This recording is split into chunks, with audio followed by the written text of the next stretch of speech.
Welcome to the Taylor Guitars from the Factory podcast, home edition. There's our sign right there. And Yeah, we're here with Rob Magargal, Network Service Manager at Taylor Guitars. How you doing, Rob? hanging in there, doing as best I can. And we're Hey, admiring your gear on the walls there. hanging in Hey, got to have a little bit. like that gold top right there. What's up with that? Yeah, It looks my first. That's my first Gibson Les Paul for myself. Nice. Rob, First, uh, correct me if I'm wrong, but it is backwards. That's a backwards guitar. Let's not talk about being backwards. It is correct for me as a left-handed player. Oh, Rob, left-handed player, but he's magical at Taylor. He can play upside down and backwards and all sorts of different ways. It's pretty awesome. Now, being a lefty, you kind of grow up having to do it. oh, you mean that's not just the webcam? No, mirror? that's the real deal. They're. I got them. I got sister sets. I got a righty and a lefty. Wow. Little insight into Rob's psyche right there. So, where are you? You're in your home shop? I'm in my home. I'm in my what I call my guitar room, fishing room. It's my little private Idaho, as they say. Private Idaho. Yeah. And that's where you're banished during the entire quarantine, or Oh no. are you free to roam around the house? Actually, this room was more commandeered by my son during the quarantine as his gaming room with TV behind me. Got So it. got a nice recliner that sits off over there, and he can just have at it all night. So have a good time. When we were planning the podcast, Cameron, I said to Rob, "Hey, you got a cool place in your house where you could do this filming?" And he's like, "Yeah, in my son's gaming room." I said, let's be honest, it's your gaming room, isn't it? No, I am not a gamer. I don't do the video thing. I don't even do video fishing. No? Oh, Yeah. No. Video fishing. Rob, there's a thing here, not to get so inside baseball or inside Taylor, but Rob is like the professional fisherman at Taylor, right? There's more of you, but There's lots of guys that really love to fish. I don't know if we would actually be called professionals, but we dabble in it quite heavily. you're an influencer, though. I know that. I've got a couple things in the irons. I write for a magazine and the whole bit, but that's okay. It's just what it is. So, how are you holding up not being able to fish? Because playing guitar, I mean, that's kind of what everyone's doing. Do we really want to go there on this one? No, man. It's honestly what's keeping me sane is I do get to write a few articles. I do have a monthly column, and I do get to write some just freelance stuff too. So that is helping me. But man, I'm just so want to go. I can't even describe it. Like you fish daily. When things are open, it's like when Rob's out of the shop, you go home and hook up your boat and go, right? Yes. Yes. If I am not playing guitar, working on guitars, I'm fishing. That's it. And what's great is they're both equal loves to me. It's like you can't take either one, and you could never make me choose. It's just it just can't happen. So, I also heard that you're staying busy because during quarantine, a lot of people are, adopting animals and things. And you Oh, just yeah. mentioned in passing that you're adding to your family as your We did. We did. Now, normally we do it in December when we have our long break because we do want to like train the dog. Obviously, we want to do the whole potty training and everything and get him acclimated to the other dog we got. But since we're home, my wife looked at me and said, the other dog did get put down almost a year ago, and we were waiting until Christmas, but we're all going to be home. So what do you think? And I'm like, that is a great idea. That's awesome. So we got her other edition, and honestly, she's been a wonderful addition during the quarantine. What kind of dog? It's a Stabby Hound. Okay, so it's basically a Netherlands Pointer. Okay. Really cool looking dog. I wouldn't have been one I would have picked out. My daughter found her Really? looking. My wife found her, and I was actually out in the bay fishing before the shutdown quarantine of like no fishing, and they were just sending me photos, and there was a male and a female, both of them brown, and I'm like, well, you got to get the girl because we've already got a male at the house. So let's get the girl, and it's been wonderful ever since. Oh, that's awesome. That's awesome. Yeah. Might happen to me kind of with a rescue as well. My wife and I both, but my wife follows a couple of different rescues on Instagram. Mm-hmm. And she looks and she'll always, tag me. Look at this one with a heart, or whatever. It's cute. Or she'll, run across the house and be like, "Oh, look!" And all of a sudden, she sent me one at work. And it was in your living room? no, it wasn't. It was already there. Dog? No, it looked big. It looked kind of boxer. We have a boxer, so I'm like, okay, yeah, that's cool. But there was something else in it. Could have been American. Maybe it was Mastiff. I don't know. Could be a little lab. There was a little bit of a mix. And it was a rescue from when the Agora Hills shelter burned down in the fires last year. And Okay. But the thing had a big giant clown bow tie on.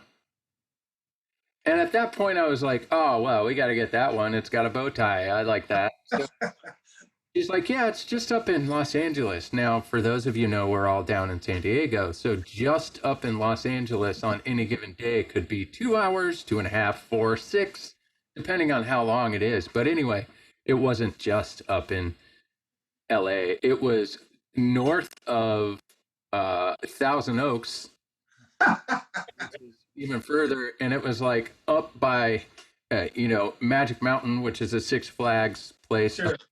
And it's north of that. Like she drove 6 hours or something like that to get this dog. And she drives home. She's like, yeah, I got him. He's so cute. As she's driving home just a little bit, she stops, she calls me and she goes, now he's a little bigger than the photo. Because the photo was from 2 months ago. So definitely Mastiff. It's like Boxer Mastiff Lab, something like that. But he's massive, and he's the sweetest dog in the world. But we're happy about that. Cameron, where's your dog? You gonna get one? I have children, and yeah, just leave it at that. What, Rob? So now that everybody, right now the Taylor factory is, we've got a lot of people working from home. Mm-hmm. As a service network manager, somebody whose whole job is to travel. Right. What are you doing? Are you working? Are you? Oh, absolutely. See, besides the travel, we still deal with every single technician, and we're dealing with every dealer around the world. And even though we have the shutdowns and we have the quarantines, there's still a lot of people dropping off guitars. So technicians are still working. We're still shipping parts. We do have like 2 or 3 people, I believe, in the warehouse that, one in one area, one in another. And so small parts are still getting shipped out for people's guitars. So we're emailing all day. What I have run across and what I have noticed is the emails start to slow down at about 2 o'clock. Mainly because the East Coast is 3-4 hours. So they're gone and done. So then we're kind of just more from Colorado towards the Pacific is what we have left. But that first initial 6-hour run is still pretty darn heavy. I would imagine there's a lot of people kind of getting into the garage, reaching into their closet, dusting off old guitars, finally sitting down to learn the songs that they wanted to learn, right? Yeah, I've had people send me things going, hey, I'm watching your videos now. I haven't changed my strings in 1.5 years, 2 years, 3 years, so now I'm watching. So thank you again for the video, that type of stuff. So it's happening. So. Hey, Rob. Yeah. You're still trending. I don't know if you know this, but we did a video with Rob, like the fastest string change video. And it's that thing is, we never put a dime of ad dollars behind that. And it's massive, man. I think I could beat you, though. You probably could, and I would let you. We don't have any sports. Maybe we could have, some TV network sponsor a string changing contest. No, I don't want to do that. You got to remember that video was like 8 years ago. I'm an old man now. I can't move now. I got crickety bones. I can still restring with the best of them. for the people that are reaching into their closet and finding old instruments and dusting off guitars and stuff, do you have any tips for them as they kind of, have to try on their own to get things back up working again? Or, what resources do they have? Well, I don't know if any music stores are going to be open, so I would suggest New Strings Online. I know that a lot of things are coming online. I know Sweetwater's still selling guitars. Guitar Center does things online, so I know that you're able to still get parts, polishes, things of that nature. So I would start with a good cleaning, honestly. Good polish cloth, nice cleaning. Is there anything people can do? There's probably right now in the COVID-19 coronavirus situation we're in right now, where they're worried about sanitizing their guitar. Is there anything they can clean their guitar with that's not going to hurt it or ruin the finish? Well, I can't speak to other brands of instruments, but I can speak for ours now, because obviously being guitar players, we have several instruments. So I don't want to just go say, on a guitar, you can do this. But on a Taylor guitar, alcohol wipes, Okay. moderately wiped onto the guitar, not saturated, even maybe alcohol on a rag, just lightly on there so it isn't wet. But the key to this is to clean the guitar first. Have the guitar polished and clean, the fretboard, everything. And then if you need to disinfect it, go ahead and disinfect it. Okay. That's the way to go about it. And if you do use an alcohol wipe on a fingerboard, then please oil it afterwards, because it can take off all of the oil you had on there originally. What are you oiling the fingerboard with? Is that something they have to order special? You can't just we use the boiled linseed oil at the factory, but we also have our Taylor fretboard conditioner. So you can do that. You can still order that. Taylorware is still available. So all of our polishes, all of our oils, things like that are still available. All of our humidity products, everything's there. Awesome. Humidity. So you think people? Hey man, this kid don't play. In my own room, I practice what I preach, guys. This is it right here. What am I? 57%. I'm good after all this rain we've had. I'm sitting good, and I got my Bovitas. Came fresh out of my guitar. Nice. It's the real deal. Practice what you preach. I have a question then, because we get this a lot. We did a series of video content with Andy Powers called Coffee and Guitars, where he answered some questions, and a lot of the questions we get around humidity and Taylor guitars is are Taylor guitars more sensitive to humidity than other brands? No. Just straight up, no. They're not. Is it because we talk about it more? What's the deal there? Because we always talk about humidity. Okay, well, here's what we find in the service industry, and here's what some customers don't understand a lot.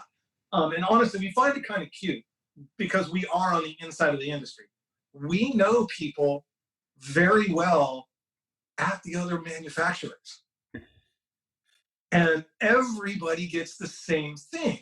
Our friends at Gibson will go, well, my Taylors never have an issue. It's only my Gibsons. And what do we get? We get, my Gibsons never have an issue. It's only my Taylors. So you're all a little too close to it. So for us, we just go, okay, well, let's see how we can figure this out and see why this one particular guitar has an issue. And you just work from there. So, but no, for us, it's like, it's every guitar, it's every piece of wood, it's every brand. There is nobody that is, that it can bypass and go, I don't have to do this. And I would imagine that the artists now are, they're not touring or anything. Everyone's kind of staying at home. And what's word on the street with the artists? And people sending guitars back, or are things all pretty quiet on the artist side? Right now, you cannot send a guitar to us. You'd have to call us, and we could send you to an independent tech if they're open, which there are several. But what we do have is I'm going to believe that our booth is open in Soundcheck. And then we do have our crews that are there that are helping you out. And obviously the guys at Soundcheck can do it as well. So awesome. Yeah. So on the country side of it, we've got it. And all of our backline companies, all of that are going to be able to help out. So for artists should be taken care of pretty steadily. Nice. Well, that's good to hear. It's one thing to people think of Taylor as a manufacturer. They think of, are they building guitars? Are they shipping guitars? But there's a whole other side on. Oh, there is a giant world outside the doors of Taylor Guitars. Yeah. And we're there every step of the way. And really, like you guys are saying, my job really is more outside the factory. Yeah. And I kind of have a joke where people go, "Do you work at Taylor?" And I go, "Well, I kind of work around Taylor."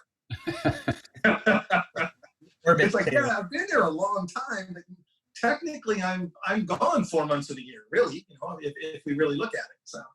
So is all of your travel on hold then throughout the rest of the year?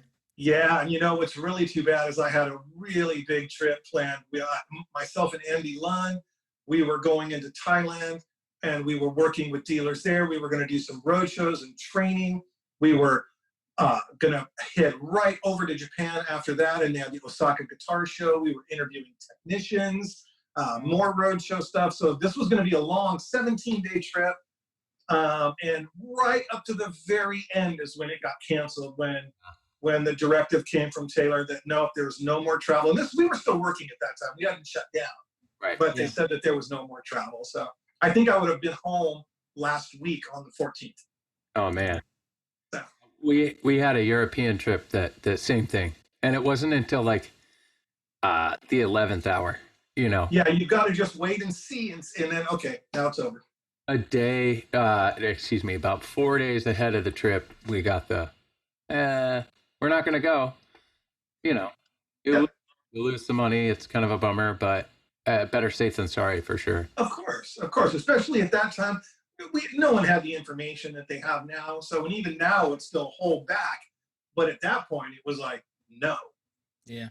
Yeah. Well, we're glad that you're in good spirits, Rob. You look good.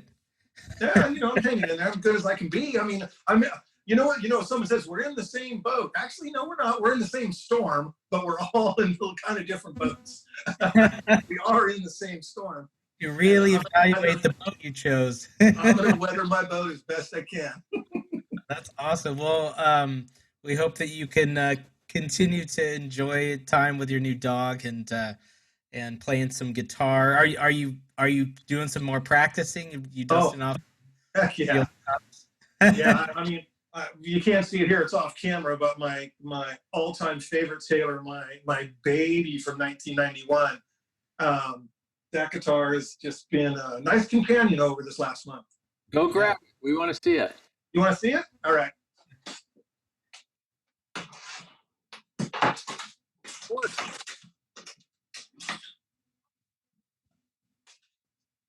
So this is my girl.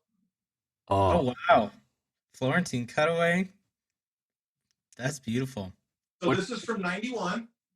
So it's under a mahogany, spruce top, ebony board, of course, and what we called our Koa diamonds back then, hand inlaid, hand engraved. It's my baby. That's awesome. It's my baby. So it never leaves the house. I think I can't say never because I think over the 29 years of owning it, I've had it at one show for one song. And then it would go back to the case. So what have you done to keep it in such good shape, besides the fact that you're Rob and you know what you're doing and you work at Taylor? But is there because of me and because I work at Taylor has nothing to do with it. It just comes down to paying attention. Anybody can do this. I'm telling you, this device right here, take them out of here. Come on now. My little two-way system, man, Diodari or Bovida. This one goes into cutaway. It does not have to go in the sound hole of the guitar. And I've got the one for the headstock. I do the same things. Honestly, I know it probably seems funny, but I practice what I preach with my own instruments. I've got my digital hygrometer here. I've got my protectant for my amazing acoustic. And what I find is I also have one of the Humiditracks. Yeah. Also because I don't have a battery box, so I can't use ours. And I watched it for 2 years. And with my Humidipack stuff in here, it never went below 47%. It never went above 52% inside my guitar case for 2 years. So that let me know, as long as these are in there, I'm good to go, and I don't have an issue. Nice. It's just following the procedures and the guidelines and the things that are laid out, and usually you'll do pretty well. And we have an extensive section of the website that, Rob has worked with the team on getting all of that stuff set up so that Absolutely. resources, and we'll link to that too with on this podcast as well. Yeah, and and anytime, just give us an email in service too. You can contact myself. You can contact Matt Wall, my assistant. We'll walk you through it. We'll do whatever you need to help you understand what's going on. Awesome. Well, thank you so much, Rob. Thanks for being on the podcast with us. You were a captive audience. So you really couldn't say no. We knew that you would be at home. So thank you for saying yes. I've been home a lot. I think my truck's had the engine turned on twice in 2 months. Well, thank you, everybody, for listening and watching the Taylor Guitars from the Factory podcast. Home edition. All right, everybody. See you.